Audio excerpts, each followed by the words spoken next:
In the jungles of Vietnam, US soldiers fought an unforgiving war. But when they weren't on patrol, many turned to one thing for comfort and escape: alcohol, beer, whiskey, even strange local brews. Drinking was a huge part of life for American troops. Today, we're looking at exactly what kind of alcohol soldiers drank in Vietnam, and why it mattered so much. By regulation, American soldiers weren't supposed to drink much on duty, but alcohol found its way into their lives through rations. Each C ration sometimes included a little bottle of whiskey or brandy in the early days of the war, a tradition carried over from earlier conflicts. But that didn't last long.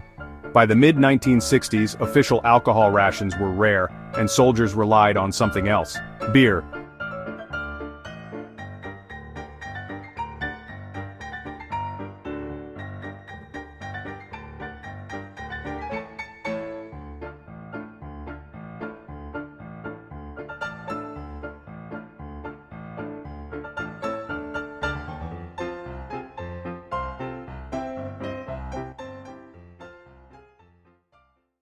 Beer was by far the most common drink for US troops in Vietnam. Brands like Budweiser, Schlitz, and Pabst Blue Ribbon were shipped overseas in massive quantities.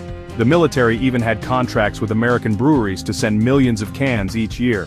But there was a twist. Because of shipping costs, beer often arrived hot, skunky, and flat. Soldiers joked about drinking warm Budweiser soup. Still, when it was all you had, it tasted like home. A cold can, if you could get one, was pure gold. By 1969, some estimates say GIs drank over 50 million cans of beer per month in Vietnam. For soldiers who wanted something stronger, whiskey and bourbon were the favorites. Jack Daniels, Jim Beam, and Old Crow were shipped in PX stores or brought over by care packages. Scotch, vodka, and rum also showed up, especially for officers. In Saigon and Da Nang, soldiers could hit bars that served American whiskey right alongside Vietnamese rice wine. Cocktails like the Saigon tea became infamous, usually weak and overpriced, but part of the nightlife experience. Some units even created their own jungle cocktails by mixing whiskey or vodka with whatever soda, juice, or even C-ration fruit cocktail they had lying around.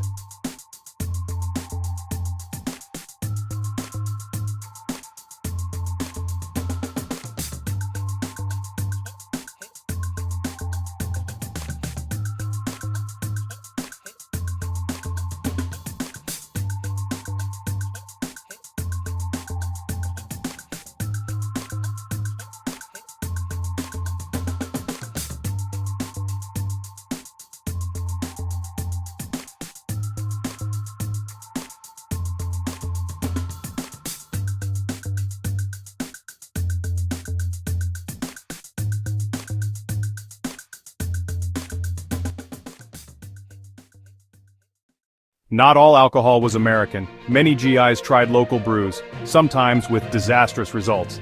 Vietnamese rice wine, known as Rue Day, was cheap and incredibly strong. Soldiers said it could strip paint off a Jeep.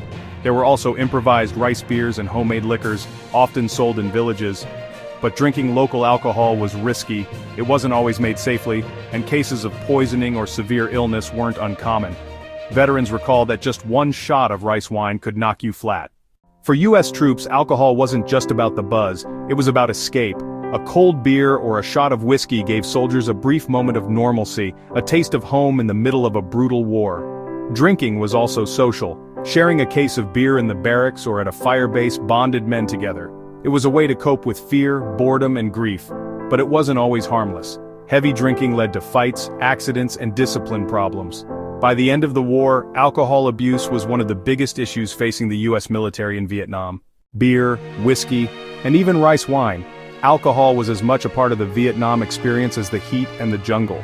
For better or worse, it fueled the lives of American soldiers, helping them get through a war that never left them.